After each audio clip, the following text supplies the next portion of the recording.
One টেস্টে এগিয়ে আছি। এই টেস্টটা আমাদের জন্য গুরুত্বপূর্ণ টু উইন দ্য সিরিজ।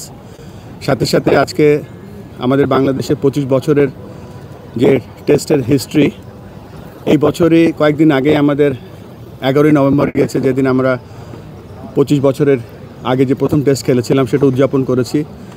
আর সবথেকে বড় উদযাপন হচ্ছে আমাদেরই একজন খেলোয়াড়, x captain Mushfiqur Rahim 100তম test খেলছে। আমরা ছোটোবেলায় পত্রিকায় দেখতাম বিভিন্ন টেস্ট খেলুড়ে দেশের খেলোয়াড়রা 100 টেস্ট খেলছে, সেটা আমার ঘরের ছেলে মুশফিক প্রথম 100তম টেস্ট খেলছে।